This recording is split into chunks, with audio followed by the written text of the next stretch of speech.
Welcome to the 5-Pack, where we talk about the 5 things that matter, 5 things that will matter, and a daily pack rip. Here is your host, Kyle Elfrink. Yes, indeed. Back with you on a Tuesday here on the Better Sports Network. A Tuesday where I arrive with scissors. What am I going to do with scissors? No, do not call the police. We're not going to do that live on air. We'll never do that. No, the reason I need the scissors today is because for our pack break coming up at the end of this edition of the 5-Pack, we will revisit another rack pack, which is obviously a term that is lost to time. Nobody says rack pack anymore. But if you grew up from like 1986 to 94, you know what a rack pack is. This rack pack features 1988 Fleer baseball, which is actually, of all the Fleer and all the baseball cards that we have opened up here on the 5-Pack, we have never gotten to the 1988 Fleer baseball. So we'll finally get to it today. What was the advantage of the rack pack, for those wondering? Well, you could sell 3 at a time, and I guess you would get some sort of discount, although this is a very interesting pack. I was looking at this morning.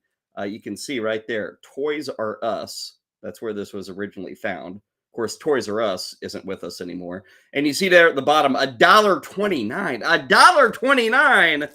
And I realized it was 1988, but my gosh, 45 baseball cards for $1.29? Nowadays, you got to pay like, I don't know, $35 for 45 baseball cards. But back in 88, the glory days of collecting, you could get 3 packs, 45 cards for $1.29. So I'm looking forward to this Fleer set. Fleer, kind of like Donruss. When Donruss and Fleer arrived in 88, and we've done a lot of, let's see, I've got an 88 Donruss here. I think this is 88. We're going to get to these later. In 1988, both Donruss and Fleer, like just said, screw it, we're going to produce 1 trillion of these things. Before 88, Donruss and Fleer had kind of been elusive. Like you didn't see it everywhere. I mean, I remember going to ball games at the old Busch Stadium in St. Louis, and I remember this distinctly. They sold 1987 Fleer baseball cards, and it was like, wow. You know, where I was from, 87 Fleer baseball card. You never saw those, but they were at the ball. Well, then in 88, I guess Fleer answered the masses, and they said, okay, here goes. We'll make sure everybody can get their hands on 88 Fleer baseball. And to this day, what are we, like, my God, is it really 35 years later? Whatever it is, we're going to open it up coming up on the 5-Pack. That should be a lot of fun. Before that, though, we've got 5 things that matter right at this very moment. We've got 5 things that will matter as you go into your Tuesday, and we're doing it all as we do each and every day, 12 to 1 o'clock, right here on the Better Sports Network. Again, I am Kyle Elfrink. Heather Klein is our producer on this Tuesday. Great to have her on board. Let us start digging into the fun. Let us start digging in to the things that matter, and let us start with a little baseball. And of all the places we could start, of all the good storylines, of all the big successful teams, let's go to Cincinnati, Ohio, right? Let's go to Cincinnati, Ohio. We told you about this yesterday. The Cincinnati Reds. Yes, that team. They're the hottest team in baseball. They were looking for their 8th consecutive victory. Or excuse me, 9th consecutive victory. Don't shortchange them, Kyle. They were looking for their 9th consecutive victory last night, taking on the Colorado Rockies. Back in front of the home fans, had a great weekend in Houston. They swept all 3 games. And the news got better leading up to Monday's series opener against the Rockies, because news came out that legendary, yes, legendary Cincinnati Red lifer Joey Votto was returning to the Reds. He was going to make his season debut. Now, if you have not followed the Joey Votto storyline, former perennial all-star, he's now 39 years old, by the way. He's been with Cincinnati his whole career. Last year was pitiful at the age of 30. Terrible. He had shoulder issues, biceps issues. I think he had a double surgery in the offseason. Got to spring training this year, and it wasn't really working. Wasn't feeling right. So they said, okay, let's take it slow. You're 39 years old. Let's rehab. Let's get you right. He goes on his rehab assignment. Still not working. Joey Votto yanks himself off the rehab and says, I'm not ready. He eventually gets back to rehabbing in the minor leagues, and he starts to look good. He's starting to hit. So yesterday, we got the news, Joey Votto's back. And they're paying him a lot of money. You know, this happens. Miguel Cabrera, Albert Pujols, these guys make a ton of money at the end of their career. But Joey Votto, if you have not followed the story, is an impossible guy to dislike. A, he's Canadian, so you know he's a cool guy. Beyond that, Joey Votto has really embraced kind of the Twitterverse and the Instagramverse and has almost made a joke of himself and of the whole back and forth in social media. It's really entertaining. Now, I'm not somebody who follows Joey Votto on social media, but I have seen plenty of highlights. And the guy, he can make you laugh. It's good stuff. So he's back in the lineup. It's exciting. Reds are playing well. They're taking on the Rockies. They're looking for their 9th straight victory. Joey Votto making his season debut. Well, we had a Hollywood ending last night in Cincinnati.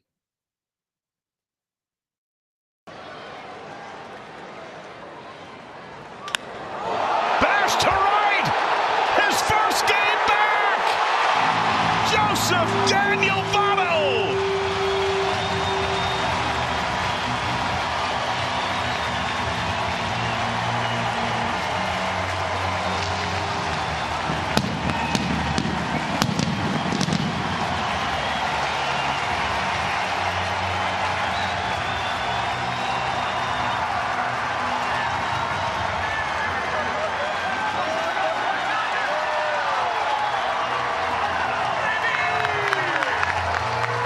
He said he was ready, and he delivers.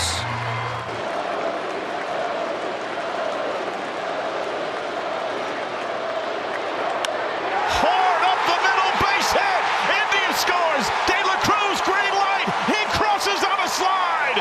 Joey Votto, the Reds ahead.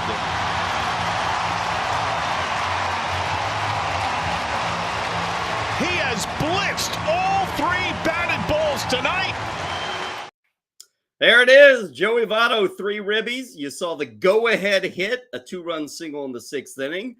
That ended up being the game-winning hit as the Reds win it 5-4. Bally Sports Ohio providing the footage there. A great return for Joey Votto. And I was thinking to myself, watching these highlights, I mentioned he's 39 years old. And, Joey Votto's actually had a huge amount of success. I mean, he is a borderline, some would say he is, but I would say borderline Hall of Fame player.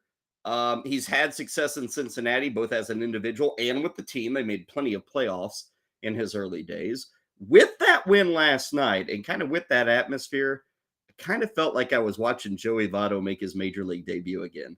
And he had an interview after the game where he was kind of just gushing about being back and the fan base and how it's finally exciting again to kind of be with a team that's winning. Because the last 4 or 5 years have not been very good for the most part with the Cincinnati Reds. But lo and behold, they get that win last night.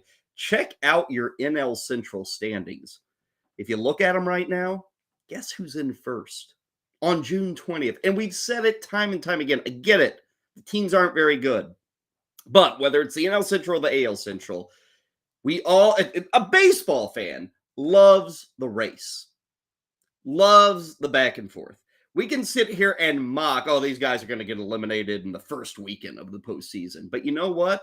That's not till October. We got the rest of June, July, August, September. I hope we've got 3 or 4 teams in both the NL Central and the AL Central constantly, night after night, jockeying for the playoffs. And the one good thing about this is something we don't get in baseball much anymore. Back in the day, back in 1988, when Fleer baseball cards were coming out in rack packs, back in the day, if you didn't win your division, you didn't make the postseason. Like you were actually playing to get to the postseason. Nowadays, we don't have a whole lot of that because we got 3 wild cards. And usually by the time we get to the end of the season, there's 7 teams in both the AL and the NL that are still alive. And, it's not all that dramatic. The NL Central and the AL Central, as weak as they are, may at least give us some drama this summer. Because, again, if the Reds and the Brewers are going for it into the last 2 weeks of the season, there is a very, good chance, very distinct chance that the loser of that race doesn't make the postseason. So there is drama. There is playing for something. And we've seen it before. I mean, I'm not going to tell you the Reds can beat the Braves, but we've seen it before. Baseball's crazy come October. Wild card teams make it to the World Series all the time. So anyway, it's fun times in Cincinnati. Like I said, they're up in the NL Central. Tonight, 7:10, Game 2 between the Reds and the Rockies. Noah Davis against Ben Lively. Don't look at me. I don't know either. Noah Davis, Ben Lively, what? Reds are minus 190 to secure their 10th straight victory. And if you're looking at NL Central odds right now, Cincinnati plus 425 to win the NL Central. Cincinnati, not the only team that's on a big winning streak. Let's go to item number 2 on the 5 things that matter on this Tuesday. And we go from Ohio to California. We go from Southern Ohio to Northern California. Got to talk about the San Francisco Giants, who don't have a 9-game winning streak like the Reds, but they do have an 8-game winning streak. And last night, they did it in very fine fashion with an extra inning walk-off win against the San Diego Padres. High drive, right field, it is out of here, and we are going home.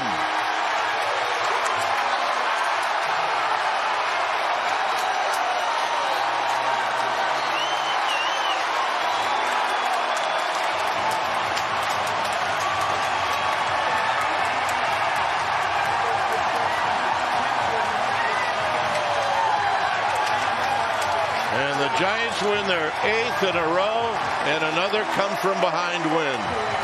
What a game.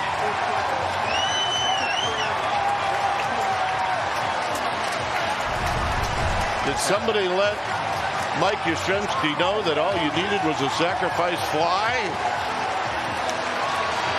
And all he does is take the 3-1 fastball challenge middle in and put it in the pond. A splash hit walk-off. And Jock Peterson knew it right off the bat. Doesn't get old, does it? Watching a walk-off home run like that. Also doesn't get old to splash the ball into the bay. I believe that is ball number 102 in the history of that ballpark to make it into the bay. Mike Yastrzemski with the second of 2 home runs last night. And that win last night was pretty damn impressive. The Padres were up 4-0 halfway through that game. The Padres were up 4-2 in the 9th inning of that game. Obviously, the Giants came back from 4 down. They came back from 2 down, and they came back to win it 7-4 at the final. This Giants team, is it unexpected like the Reds might be? Well, the Reds are, nobody said the Reds are going to win the NL Central. The Reds really were looking at 2 years from now, when all their youth were growing up. But because the NL Central is so weak, a team like the Reds or the Pirates, they have a chance. In the NL West, you don't have weak teams. LA's there. San Diego has crazy good star power. Even a team like Arizona, playing really, really well, maybe a year ahead of schedule, they're solid. I mean, the only laugher in that division is Colorado. So San Francisco, what they are doing, and they're still in second place. I think they're 3.5 back of Arizona, but they've now won 8 in a row. And if you look at this team, there's no star power here. There's no Buster Posey. There's no Madison Bumgarner. It's a team. I was looking at their roster today. Their 25-man roster has 7 rookies on it. So, we think of San Francisco, big spender, and yeah, they've spent money, but heck, the guy they spent money on, Mitch Haniger, he's out for like 2 months with a broken wrist or forearm. They didn't get Judge. They didn't get Correa. It's a surprise what they're doing. They're ahead of the Dodgers, by the way. Now, to win the NL West, San Francisco plus 425. So what was it for Cincinnati plus 425? Now, Cincinnati's currently in first. San Francisco 3.5 games out. Giants will look for 9 in a row tonight. It'll be Anthony Desclafani on the hill against Seth Lugo. Start time there is 9:45. Had the highlights there courtesy of NBC Sports Bay Area. They will have the coverage tonight. If you're looking at tonight's game exclusively, the bet here, Giants or Padres, Giants are minus 115, Padres minus 105 on that money line. Let us go to item number 3. We're kind of crisscrossing the country here from the Midwest to the West, all the way back to the East. Let's go down to Miami, Florida, where he's back. We thought, 2 weeks ago, Luis Arraez, he fell under 400. We thought, okay, great run.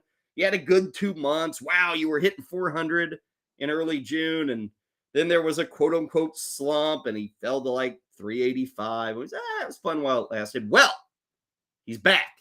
Guess who is back to 400? It is Luis Arraez. Last night, a pretty epic effort in a blowout win against Toronto.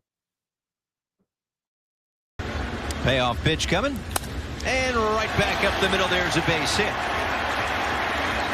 Paul, how many times have you sent right back at you? I know, I got to expand the vocabulary here in the stretch. So we might as well be comfortable. Let's see. What am I going to say this time? Scorched into center.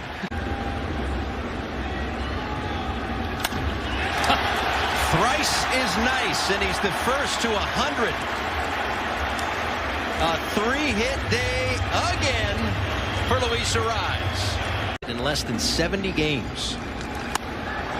Well, he's going to have himself a 4-hit day again. You've got to be kidding me. 1 and 2. He did it again, and this time he's going to drive in a run, maybe 2.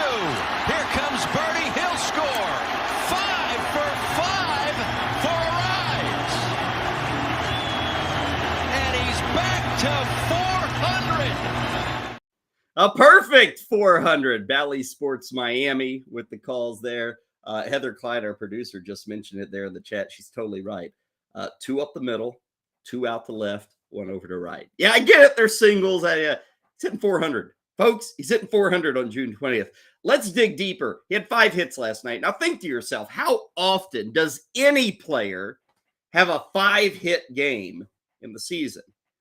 Even the best hitters don't get 5 hits in a single game. You may have a guy get it once. I don't know, twice. Luis Arraez has now had 3 5-hit games, not just this season. Luis Arraez has had 3 5-hit games this month. The month is not over, by the way. How epic is that? I think he's the 4th guy since 1900 to have 3 5-hit games in a single month. And looking at him, you heard on the broadcast there, he's up to 100 hits, first guy in baseball, actually 102 hits now. He's hitting 430 over the last 30 days. 430. He's got a 450 on-base percentage, best in baseball. Here's another one. Luis Arraez, all he does is hit singles. This one will shock your buddies. People will be falling off bar stools everywhere. Next time you're hanging out with your baseball friends, and I say next time, you're going to have to check the stats. But if it's tonight, maybe you're meeting up with 3 baseball-crazed lunatics, and you start talking about Luis Arraez. Don't bring it up when you're talking about Arraez, but maybe later in the conversation after a few beers. You say, okay, guys, okay, baseball-crazed lunatics, who do you think leads baseball in intentional walks this year? They'll guess a lot of people. Will they guess Luis Arraez? He's got 6 intentional walks this year. Number 1 in baseball. Number 1. Another thing with Arraez. Oh, he doesn't do any damage. Yeah, he doesn't hit home runs. I get it. But look at this. 67 games this year. He has 35 RBIs. Not bad. The guy's hitting the top of the order. His career best for RBIs in a season came last year. He had 49 runners driven in over the course of 144 games. He's up to 35.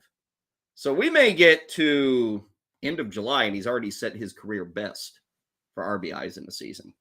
It's a fun storyline. Miami's playing good baseball. Don't look now, but after last night's 11-0 win over Toronto, the Marlins are now 11 games over 500. Last night was the 10th time in their last 17 games that their pitching staff has allowed 2 or fewer runs. They're 13-4 this month. Now, they're doing all this damage. They are not making up much ground on Atlanta. The Braves are still a considerable favorite to win the National League East. They're up by 4.5 games on the Marlins. But Miami is putting distance between the Mets and them and the Phillies and them. So it's shaping up well right now to make the playoffs, not to win the NL East, but to make the playoffs, -130. So the Fish are kind of a favorite to make it to October. Tonight, 6:40, game 2 of that series with Toronto. It'll be Yusei Kikuchi against the rookie Urias Perez. Perez, by the way, 4-1 with a 1.80 ERA. Let's go to item number 4, and we didn't really see it last night in Miami. I think the attendance there was like south of 13,000. Don't tell anybody. It's kind of sad, isn't it? Miami got a team 11 games over 500. You got a dude hitting 400. You had 12,000 people out there. Anyway, let's leave that. Let's talk about the good news when it comes to Major League Baseball attendance. You may have seen this number yesterday, but I wanted to bring it up today on the 5-pack.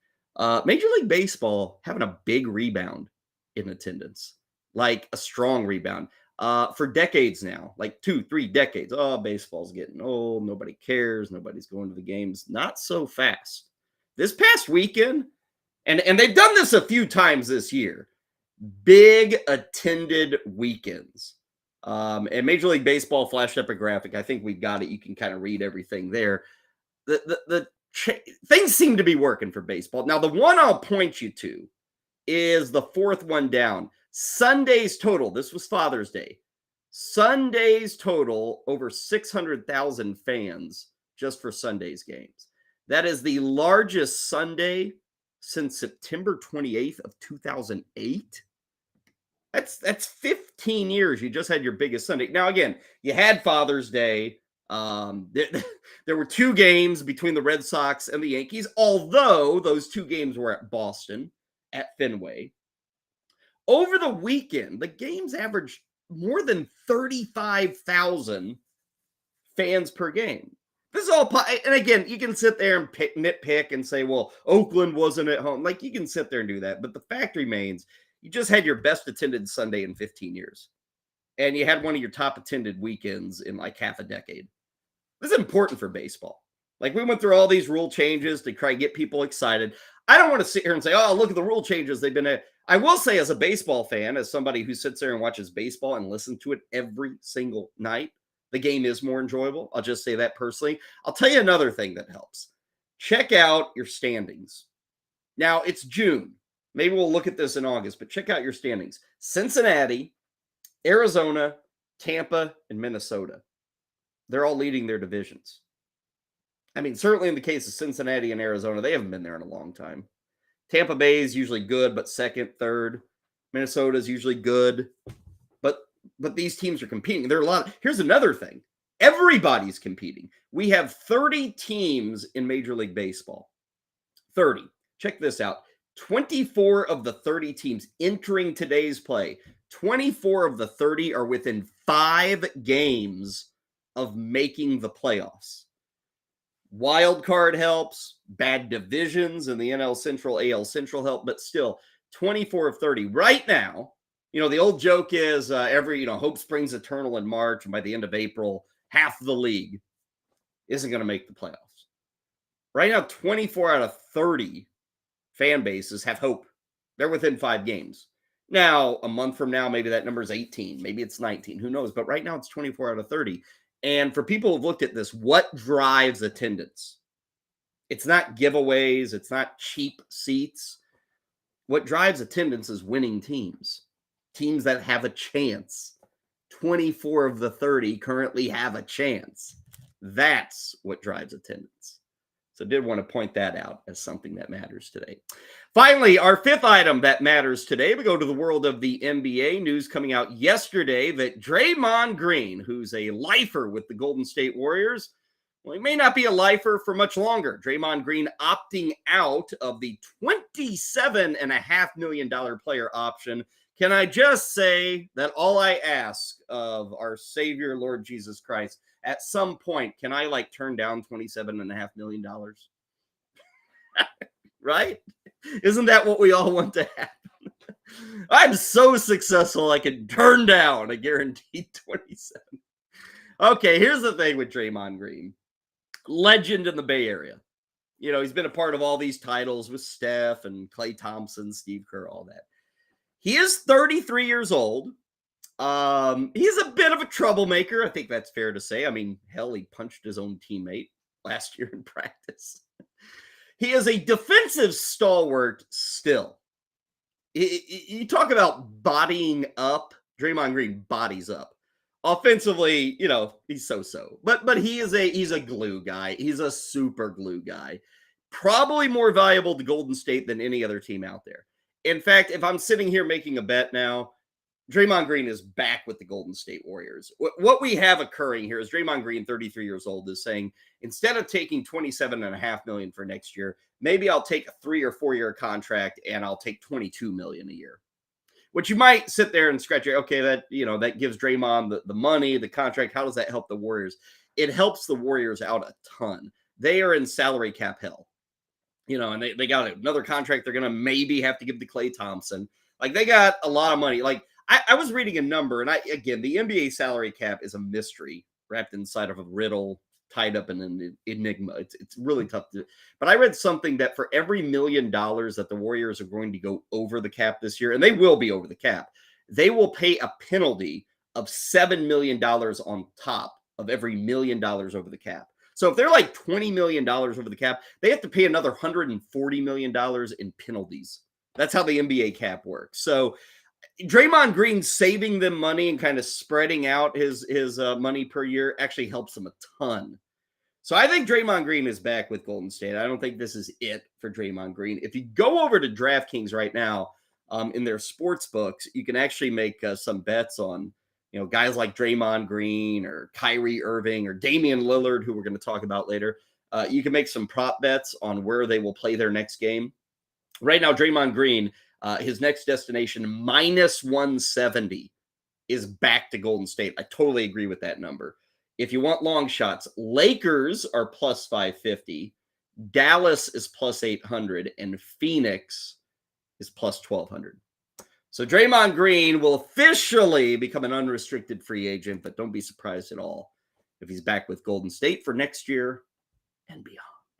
Okay, we'll take a break here. I think the morning crew, they've got some thoughts coming up on Draymond Green. When we come back here on the 5-pack, I've got some thoughts on 5 things that will matter. Still to come, we'll rip open a pack of 1988 Fleer baseball. It's all coming your way next, right here on BSN. Yeah, I mean, if you're going to talk about the drama from last year, let's talk about it, right? Somebody called Draymond Green an old man, and Jordan Poole got decked for it.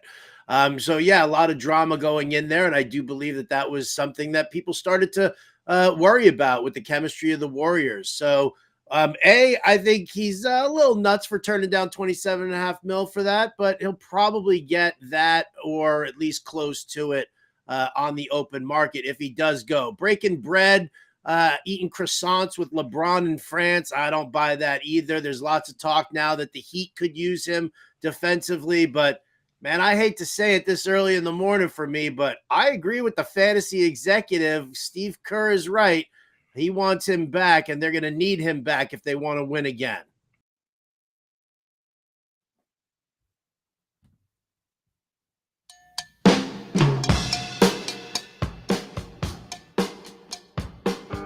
Welcome back to the 5-pack. Next up, the 5 things that will matter. Here's Kyle Elfrink. Just got that highlight there. Howard Bender, Corey Parson, Brett Flynn, Andrew Cooper. That is the brand new morning show that we have for you here on the Better Sports Network. It is called A Better Morning.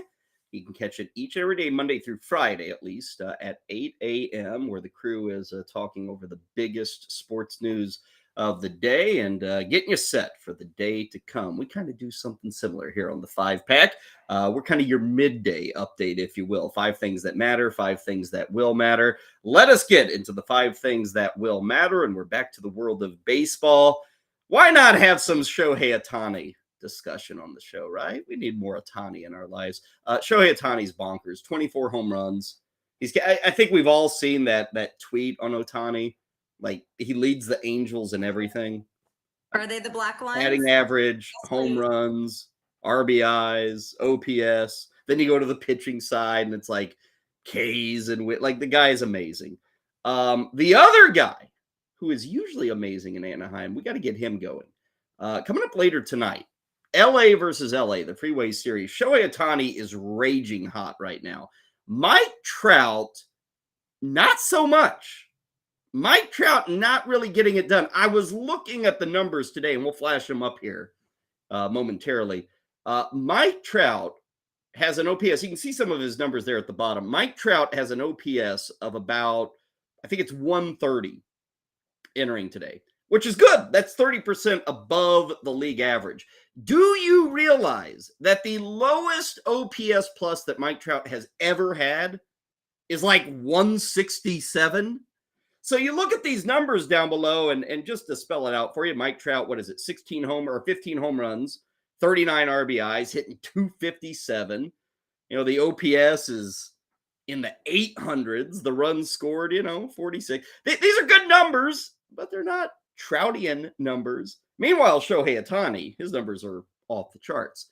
Here's the key. Ohtani is hot right now, killing it as a hitter. It's been much better as a hitter than a pitcher this year, by the way. Trout, not so much.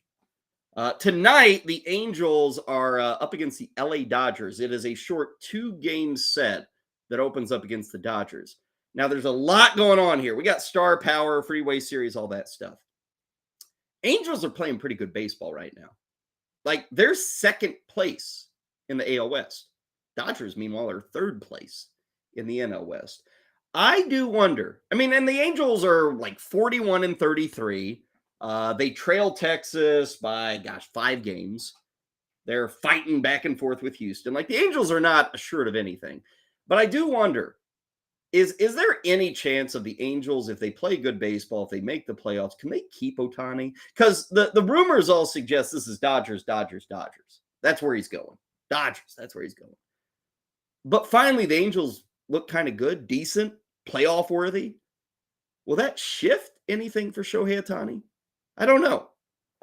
Tonight, they'll be up against Clayton Kershaw. I was looking at the numbers. Check this out. Clayton Kershaw, in his career against Ohtani, he has retired him all 8 at-bats. Ohtani is 0 for 8 against Clayton Kershaw. Mike Trout's not much better.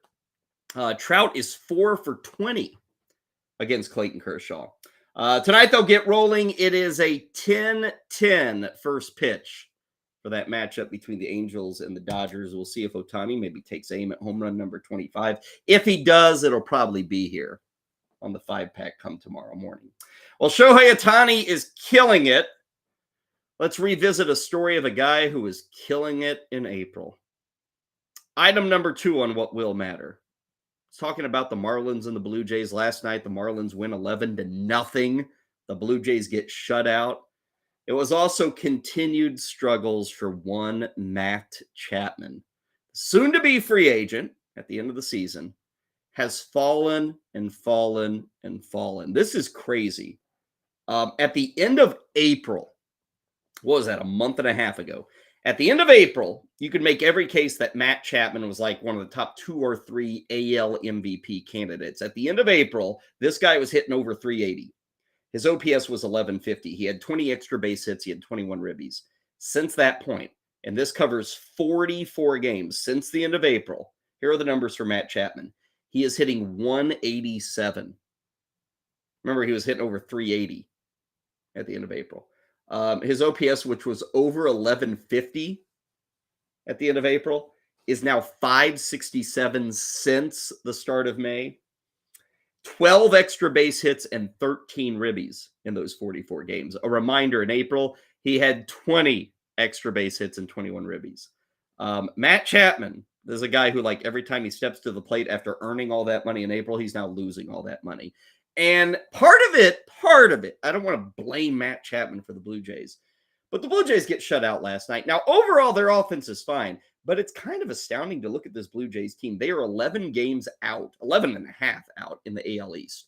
Now, they're totally in the wild card race, but that wild card race, man, it's hellish. Mention the Angels, the Astros, the Yankees, the Orioles, Seattle, the Red Sox. Like that wild card race in the AL is crazy right now. And Toronto's just another team. And I was looking at the schedule, big stretch coming up. Big stretch. We're about, 2 weeks or so away from the All-Star break. Here are the run-up. They got 17 games, so I guess about 2.5 weeks. Next 17 games for Toronto. This is a critical stretch. I would argue the Blue Jays, beginning today, have got to win at least 11 of their next 17, and I say that because of the schedule. Now, Miami's good. They got 2 more with Miami. You follow that up with 3 at home against Oakland. After Oakland, you get 3 against San Francisco. Now, San Francisco's red hot, but still, you're Toronto. You got to take 2 or 3 of those games. You've got Boston for 3. You've got 3 at the White Sox, bad team. You've got 3 at Detroit, bad team. So those are your next 17 games leading up to the All-Star break. Now, again, I think you got to go 11-6. You probably should go 12-5 because this is that moment. Take advantage of the schedule. This is that moment for the Toronto Blue Jays. And maybe Matt Chapman will be a part of that moment. And they're not a bad team. Like they're getting, boat raced in the American League East, but they're totally in it. Bo Bichette's having a good year. Vlad's doing his thing. Springer. Chapman's falling flat. But overall, the team's fine. But they need more. And this is a critical stretch. Last night was not a good start to the upcoming stretch. They got shut out by Miami. So we'll see if that picks up starting tonight. Again, that game, you got Kikuchi going against Perez. 6:40 is the first pitch down in South Florida. Let's move to item number 3 on what will matter. And we've talked a lot about the postseason, odds to make it to October, odds to win a division. I saw today over at The Athletic, they do this pretty well every year. They released their players poll. And we were talking earlier about attendance. And when we touched on attendance earlier, we brought up the rule changes. Well, in this players poll, you can find it at the athletic.com. Over 100 players participating in it. The rule changes were met with mostly, maybe I shouldn't use the word universal, but very strong acclaim. The players give the thumbs up on the rule changes. But what caught my eye and what could matter, will matter, over 60% of the players in that poll that was conducted at The Athletic said, you know what, this pitch clock, we like it, but come October, come the postseason, we don't want it. We want it changed. So some of the options were, okay, let's add 5 seconds. I guess I'd be okay with that. Another option was after the 7th inning, we get rid of it. Hell no. A third option was we get rid of it entirely. Heck no. Like, I get it. No, oh, man, the drama of the 9th inning, and then we're going to strike a guy out on a pitch count. Yeah, I know it sucks, but you know what? Get over it. I will say, coming into this season, I think all of us expected a lot of pitch clock violations, certainly in the month of April. Oh, there's going to be such a mess, and players won't be ready, and they'll be antagonistic, and they'll be yelling. It hasn't happened at all. Now, there are some discrepancies from ballpark to ballpark. Players have talked about this. The media has looked into this about when the clock starts. And some ballparks have fast clocks. Some ballparks have slow clocks. So I get that. And hopefully baseball can clean it up. But you don't play the whole season under one set of rules and then you just change them come October. Like, to me, I love the extra inning rule. I love it in baseball. But you know what? They change it come October. Now, that one I can stomach a bit more. I get it. I get the argument on that side. I'll accept it. This thing with the pitch clock, heck no. It's proving successful. October baseball takes like 4 hours. It's awful. We need a pitch clock. We need it badly in October. Now, if they want to add it in 5 seconds, fine. Go for it. But I don't want any other changes. And if you get rid of it or you remove it after the 7th inning, you're right back to where you were. And I'm sorry, that's not a good game. Just isn't. So, hey, if you're going to play 162 games in 6 months under one rule, I can understand a slight change. I don't want a significant change. But over 60% of baseball players in that poll said, yeah, change it. Get rid of it. Moving to item number 4, what will matter? Did you know that Major League Baseball has a scouting combine? We all know about the NFL's scouting combine. Did you know baseball has one? Beginning today at Chase Field in Phoenix, Arizona. It will be year number 3 of the Major League Baseball Draft Combine, and you can actually watch this. I think it starts up at 1 o'clock later today. MLB Network will have it. Now, what is the Draft Combine? Well, they are expecting like close to 300 players, high school and college, to all be there over the next couple of days to go through the Major League Baseball Draft Combine. So what happens here is BP, bullpen sessions. You'll work on your defense in the infield and the outfield, like, stuff you would normally expect. Much like the NFL Draft Combine, there's a couple of other additions that are important. One, you meet with baseball GMs, team presidents, decision makers, scouts, which is something you don't get at all in baseball, not before the draft. The NFL Draft Combine, that has been huge over the previous decades. The opportunity to bring these players in, to do interviews, to meet them, to see if their personality meshes with yours, kind of see where they're at in their understanding of the game, their understanding of themselves. That's huge for the NFL Draft Combine, and that's going to happen this week in Phoenix for kids who are 17 years old, certainly for college kids who are 21 years old. So that's really important. The other thing, and I did not know this until I was looking at it today, at the NFL, you, in effect, almost have to go through the medical evaluations. Now, baseball's never had this leading into their drafts. But now with this draft combine, which is, again, in year number 3, they want to put these kids, especially like arms on pitchers, they want to put these young players, high schoolers and college players, through a medical evaluation. Now, if you're a pitcher, that's kind of scary. They're going to find something. They're going to see wear and tear. But what baseball has instituted is if you agree to going through the meds at the combine, you are then guaranteed at least 75% of your draft pick compensation. Baseball has a pretty convoluted system about your signing bonus based off where you're drafted. So first rounders get this, second rounders this, third rounders get that.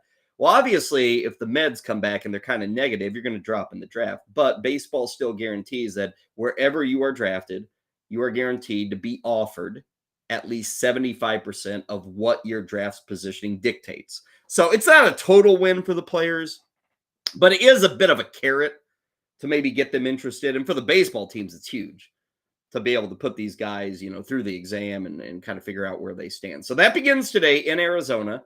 A lot of players, hundreds of players, and guys can move up, just like the NFL Combine. So MLB Network will have the coverage that starts at 1 o'clock today. I think day 2 tomorrow is like a 3:30 start, but you can check your local listings. Oh, I sound like a voiceover. Check your local listings. Check your local listings to see when that is. But 1 o'clock today, 1 o'clock Eastern, if you want to check out the future of Major League Baseball. Let's go to our 5th and final item on what will matter. We hit you with the Draymond Green news earlier. Yesterday, we were talking about Bradley Beal going to Phoenix. Might as well leave with the news on Damian Lillard of the Portland Trail Blazers, a lifer. He's kind of like the Joey Votto of the NBA, playing out there in the nether regions of Portland. And Portland's had success with Damian Lillard, but not lately. News coming out yesterday, Damian Lillard would like to stay in Portland. News also coming out yesterday that Damian Lillard would like to stay in Portland, but he wants the Trailblazers to bring in some help. And the way he wants them to bring in that help is to trade the number 3 pick, which is coming up on Thursday night, NBA draft coming up on Thursday. Lillard would like the Trailblazers to trade that number 3 pick and go out and bring in some veteran help. Now, Damian Lillard, to his credit, has had like 3 years of opportunities to say, get me out of here. And everybody else in the NBA does this. It was like Damian Lillard and Bradley Beal. They're the only guys who want to stay with their team. Well, Bradley Beal eventually gave up. He's now in Phoenix. Damian Lillard thus far has not given up. Now, we'll see if the Trailblazers say, now we're going to hold on to this number 3 pick and we're going to get younger. Maybe Lillard will ask out. But right now he says he wants to be here, but he wants help. He wants some more vets. And they're not a terrible team by any stretch, but they're certainly not in the top 4, top 5 of the NBA's Western Conference. Damian Lillard, by the way, is 32. Last season, I was kind of surprised by this number. He averaged more than 32 points a game, 7 assists, and 5 boards. Now, he only played 58 games. The year before that, he played like 30. So it's kind of like Bradley Beal. You got a guy who's really good when he's on the court. You got a guy who can still get it done. You got a guy who can be a top 2 option on your team, even top 1 in the case of Lillard. But you are in your 30s and you are missing games.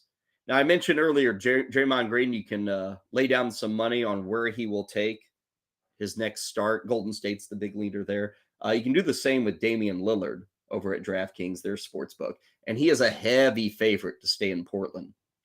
Minus 175, although Miami is plus 110. Philly is plus 1,200. Brooklyn, 1,800. And Boston is plus 2,000. So the expectation, Lillard stays in Portland. Said yesterday, reported yesterday, he wants to stay in Portland. But maybe Miami, maybe Milwaukee in there as well. You know, they missed out on Bradley Beal. So it does matter. You know, you've got a guy who would be maybe the top trade target, especially as we lead up to Thursday. People would love to get their hands on Damian Lillard. They'll give up draft picks. They'll give up the future. We'll see if it happens coming up on Thursday night. We'll have more on the NBA draft, also known as the Victor Wembanyama draft. It's coming up on Thursday. But we'll wait for that. Until then, shall we do a pack rip? We shall. 1988, Fleer Baseball. We're only going to do one of these. Here or not, we'll get to the other 2 at some point. But today we will open up 88 Fleer Baseball. We'll do it next right here on the Better Sports Network. So I'm definitely not saying this because I'm a Cowboys homer in any way, shape, or form. But it's Zeke, no question. I have no doubt in my mind that Jerry Jones is going to re-sign them so that they have some depth behind Tony Pollard. You cannot tell me that Malik Davis, who runs a 4.71 and only averages 1.2 yards after contact, is the number 2 guy. Zeke may have lost a step over the past couple years, but he doesn't need that burst when he gets those goal line carries. Last season, he had 38 red zone touches, tied with, I don't know, somebody by the name of Christian McCaffrey. I think that's pretty good. Double-digit touchdowns in the 3 of the past 4 seasons, and I think that he's going to do it again with Dallas in 2023. You guys watch. Jerry let him go so that he could take a team-friendly deal and re-sign, but Zeke is coming back, and he's going to score those touchdowns for Dallas. Alec.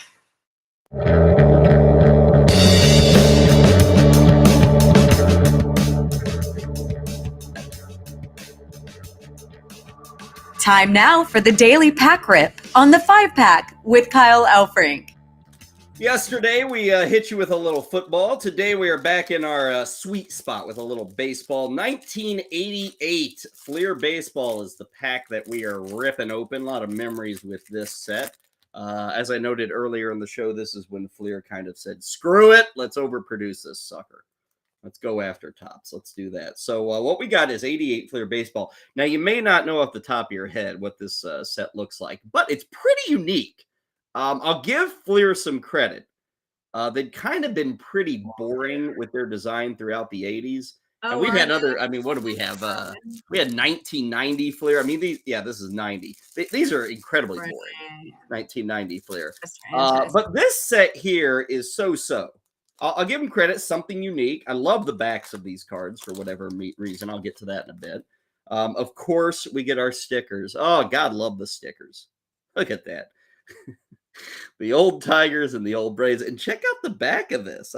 See, this is the kind of just cool stuff. If you were a kid in the 80s and you didn't have 15 baseball games at your fingertips every evening on the television, you said, wow, there's Wrigley Field. Man, maybe someday I'll get to watch a game at Wrigley Field. Now, since then, I've watched a lot of games at Wrigley Field. I've gone to concerts at Wrigley Field. But back in the day, and gosh, I don't know if you can tell this. Let me look at this a little better. You probably can't tell this, but this image of Wrigley Field, I believe, had to be taken in 87, 88, whenever. But if you can tell, that is an undeveloped corner of, Waveland and Addison. You can't really tell in this photo if you had it right to your face, but that is Wrigley, no lights. First off, no lights. and you look at those streets. I mean, there's cars driving. There are cars driving beyond the right field wall. You see them there. That doesn't happen anymore at Wrigley Field.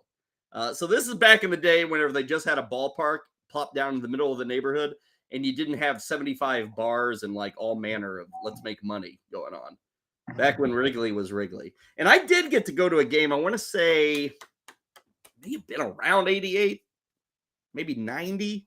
I remember it was a day game, of course, and the Cubs were playing the Reds. I do remember that. And me and the family, we were sitting down this left field. Let me see, about left field line about there. I think in the upper deck under the overhang. Anyway, baseball stickers. That's one thing you still get to this day that's cool. I'm going to have to save all these stickers, find a place to put them. Okay, let's get going with the cards. Let's start with a hero of the 80s, Mr. Wade Boggs. Like I said, I like the look on these cards. You know, I saw it described as a Little Debbie wrapper. I don't agree, man. Little Debbie wrappers are clear cellophane. This is more, it's Hostess, I'll give you that, but these look good, I think. I like how the image of the player fades into the white. I love the emblem. I love the name, the position, all that stuff. And I love starting off with Wade Boggs. So there we go. Dennis Martinez. We've had him before, Montreal Expos. Now, you are still stuck in a spot where 1988, Fleer is not taking action photos too often. It's mainly, hey, can you sit down, hold still, and let us take a picture of you? So you get things like this. Rich Yet. That's with 2 T's. Rich Yet. He looks like a guy who just kind of lived in the bullpen. I wonder if Rich Yet even pitched a game. He did. In fact, he threw 97 innings out of the bullpen. Congratulations, Rich Yet. Here is Ed Lynch. That was the most You said you voted there all your life? that you've ever seen. I was like, dang. That's You're just being crazy. Ed Lynch of the Cubs. I mean, how tall is Ed Lynch? 6'5", big dude. Tall drink of water, Mr. Ed Lynch there. Let's go from the north side of Chicago to the south side of Chicago. Bobby Thigpen. This had to be maybe a rookie season for Bobby Thigpen. You know, there is such a 70s and 80s image on this card. Can you all pick up on it?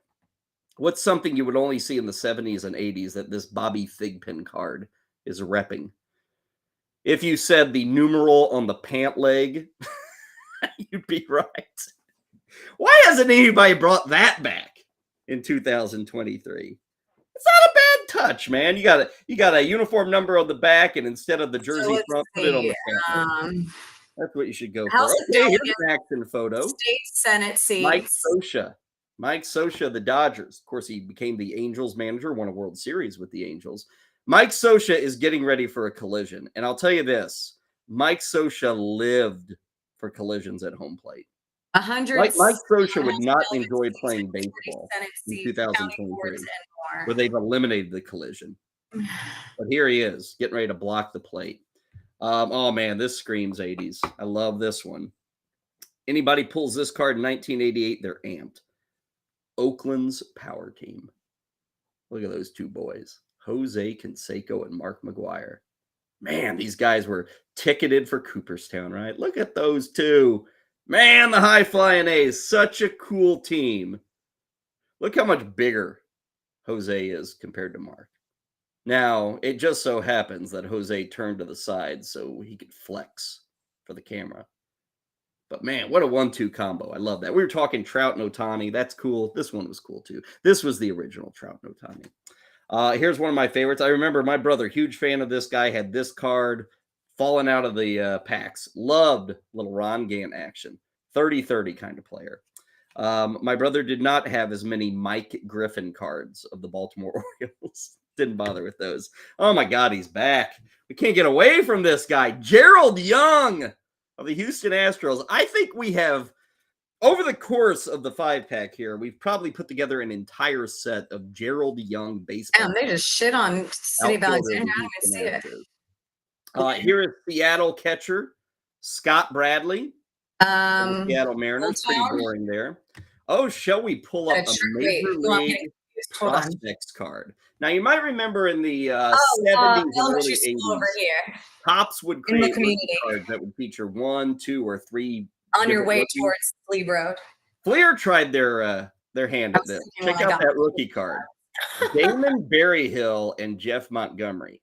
Now, neither guy became a star. Jeff Montgomery became a pretty good closer in the 90s for the Royals.